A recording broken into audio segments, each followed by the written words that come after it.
ঈদ মুবারক ঈদ, ঈদ মুবারক ঈদ। সকাল থেকে তো আমাদেরকে অনেক কাজ করতে হয়, তো সব থেকে গুরুত্বপূর্ণ কাজ যেটা সেটা হচ্ছে ছোট বাচ্চাকে রেডি করে দেওয়া। হ্যালো এভরিওয়ান, আসসালামু আলাইকুম, ঈদ মুবারক সবাইকে। এই তো আমার মেয়েটাকে আমি এখন রেডি করে নিচ্ছি, এখন বাজে 11:30টার মতো। তো আরবি সোনা কিন্তু সকালবেলা ঘুম থেকে উঠে আবারও ঘুমাই গেছিল, তো ওকে ঘুম থেকে তুলে হচ্ছে আমি গোসল করে এখন সুন্দর জামাটা পরিয়ে দিলাম। এই জামাটা পরে আমার পরিটাকে কেমন লাগছে অবশ্যই কিন্তু সবাই কমেন্টস করে জানাবেন। আরবিকে আমি হাতে চুড়ি পরাই দিছি, যার জন্য কিন্তু দুইটা হাত একদম সোজা করতেছে না, যদি চুড়ি খুলে পড়ে যায় এই জন্য। আর এই তো আমি এখন আরবিকে একটু মালাটা পরে নিলাম, কিন্তু আরবি তো কোনো কিছু হাতে বা গলায় কিচ্ছু রাখে নেই, যে দেখেন এখন টান দিয়ে হচ্ছে মালাটা খুলে ফেলে দিবে। আমি অনেক জোরাজোরি করার পরেও কিন্তু এই মালাটা পরাতে পারি নাই, মানে গলা থেকে টেনে খুলে ফেলে দিচ্ছিল।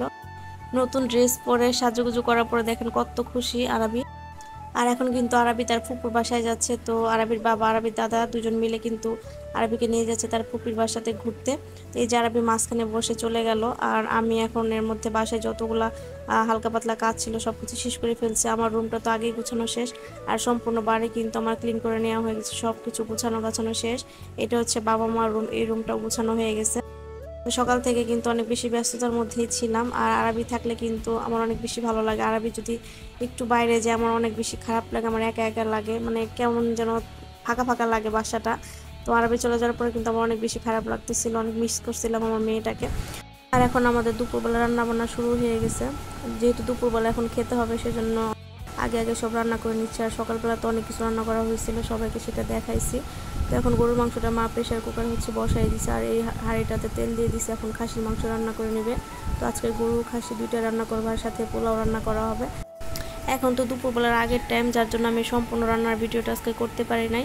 তো এখানে খাসির মাংসটা কিন্তু মায়ের মধ্যে বসায় দিচ্ছে আর কষানো হচ্ছে। এখন আমি কিন্তু গোসল করতে চলে গেছিলাম, যার জন্য আর সম্পূর্ণ ভিডিওটা আমার করা হয়নি। তো অন্য আরেকটা সময় শাশুড়ি মায়ের হাতে সব রান্না আপনাদের সাথে শেয়ার করব। দুইটা তরকারি রান্নাই হয়ে গেছে, এখন শুধু পোলাও রান্নাটা বাকি আছে। তো আমি এখানে চাল ধুয়ে হচ্ছে একটা ছাঁকনিতে পানি ঝরতে রেখে দিচ্ছি, এখন মা পোলাওটাও রান্না করে নেবে। প্রায় 2 ঘন্টা পর কিন্তু আমার পাখিটা চলে আসছে, এত বেশি মিস করছে আরবিকে যে আমার একটু ভালো লাগে না তাকে ছাড়া। আর এই যে এখন যেটা হচ্ছে সেটা হচ্ছে ঈদের মেন পার্ট, সালামি দেওয়া। তো আরবিকে কিন্তু প্রথমে সালামিটা দিয়ে দিছে, আর আরবি কিন্তু অনেক বেশি খুশি, সে যদিও কিছু বুঝে না তারপর কিন্তু অনেক খুশি। আর এই যে বাবা এখন আমাকে সালামি দিচ্ছে, আমাকে কিন্তু 500 টাকা দিছে বাবা, আর এই যে আরবির বাবাকেও দিল সালামি। শুধুমাত্র ঈদে কিন্তু আসলে এই বিষয়টা হয়, যার জন্য আমাদের অনেক বেশি আনন্দ হয় এই দিনটার জন্য। আরবি কিন্তু দেখেন অনেক বেশি খুশি, বারবার করে টাকা দেখতেছিল, ও কিন্তু টাকা কি এটা বুঝে না এখনো, তারপরও কিন্তু আরবি অনেক বেশি খুশি, আর আমাকে বলতেছিল যে আম্মু নাও।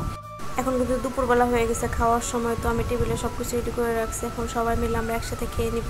এখানে পোলাও, গরুর মাংস, খাসির মাংস সব কিছু রেডি করে রাখা আছে। আর আজকে ঈদের দিনে কিন্তু সব থেকে বেশি খুশি আমার আরবি। ও ঈদ সম্পর্কে কিছু বোঝে না, তারপর ওর ভিতরে একটা খুশির কাজ করতেছে। সারাদিন থেকে আরবি অনেক বেশি হাসি খুশির মধ্যেই ছিল, আর সন্তানের খুশি দেখে কিন্তু সব থেকে বেশি খুশি হয় একটা মা। তো আরবির হাসি দেখে আমার খুব ভালো লাগে, আমি সবসময় চাই আরবি এভাবে হাসি খুশিতে থাকুক। আজকে এই পর্যন্ত, সবাই ভালো থাকবেন, সুস্থ থাকবেন, আল্লাহ হাফেজ।